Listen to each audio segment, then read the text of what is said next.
ಪಂಚರಾಜ್ಯ ಚುನಾವಣಾ ಫಲಿತಾಂಶಕ್ಕೆ ಈಗ ಕೌಂಟ್ ಡೌನ್ ಶುರುವಾಗಿದೆ. ತಮಿಳುನಾಡು, ಪಶ್ಚಿಮ ಬಂಗಾಳ, ಅಸ್ಸಾಂ, ಪುದುಚೇರಿ, ಕೇರಳಂ 5 ರಾಜ್ಯಗಳ ಹಣೆಬರ ಇನ್ನು ಕೆಲವೇ ಹೊತ್ತಲ್ಲಿ ನಿರ್ಧಾರ ಆಗಲಿದೆ. 8 ಗಂಟೆಗೆ ಮತ್ತೆ ಸ್ಟ್ರಾಂಗ್ ರೂಮ್ನಲ್ಲಿ ಭದ್ರವಾಗಿ ಅಡಗಿರುವಂತಹ ಮತದಾರನ ಫಲಿತಾಂಶ ಹೊರಗೆ ಬರ್ತಾ ಇದ್ದಂತೆ ಯಾವ ರಾಜ್ಯದಲ್ಲಿ ಯಾರು ಅಧಿಕಾರವನ್ನು ಹಿಡಿಯಲಿದ್ದಾರೆ, ಯಾರ ರಾಜ್ಯದಲ್ಲಿ ಯಾವ ವ್ಯಕ್ತಿ ಮುಖ್ಯಮಂತ್ರಿಯಾಗಿ ರಾರಾಜಿಸಲಿದ್ದಾರೆ ಅನ್ನೋದರ ಕಂಪ್ಲೀಟ್ ಪಿಕ್ಚರ್ 11 ಗಂಟೆಯ ಒಳಗಾಗಿ ಇಡೀ ದೇಶದ ಮುಂದೆ ಬಂದು ನಿಲ್ಲುತ್ತೆ.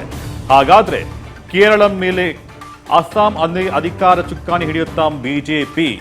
ಈಗಾಗಲೇ ಬಿಜೆಪಿ ಅಲ್ಲಿ ಅಧಿಕಾರವನ್ನು ನಡೆಸ್ತಾ ಇದೆ. ಮತ್ತೆ ತನ್ನ ಅಧಿಕಾರವನ್ನ ಭದ್ರ ಬುನಾದಿಯಾಗಿ ಇಟ್ಟುಕೊಳ್ಳುತ್ತಾ ಬಿಜೆಪಿ ಅನ್ನುವಂತಹ ಎಲ್ಲ ಪ್ರಶ್ನೆಗಳು ಕಾಡ್ತಾ ಇದೆ. ಯಾಕೆಂತಂದ್ರೆ ಈಗಾಗಲೇ ಹಿಮಂತ ಬಿಸ್ವ ಸರ್ಮಾ ಅವರು ಅಧಿಕಾರವನ್ನ ನಡೆಸಿ 5 ವರ್ಷಗಳ ಕಾಲ ಯಶಸ್ವಿಯಾಗಿ ಪೂರ್ಣಗೊಳಿಸಿದ್ದಾರೆ. ಅದರ ಜೊತೆಗೆ ಜನಪ್ರಿಯ ಮುಖ್ಯಮಂತ್ರಿ ಅನ್ನೋ ಪಟ್ಟವನ್ನು ಕೂಡ ಗಳಿಸಿಕೊಂಡಿದ್ದಾರೆ.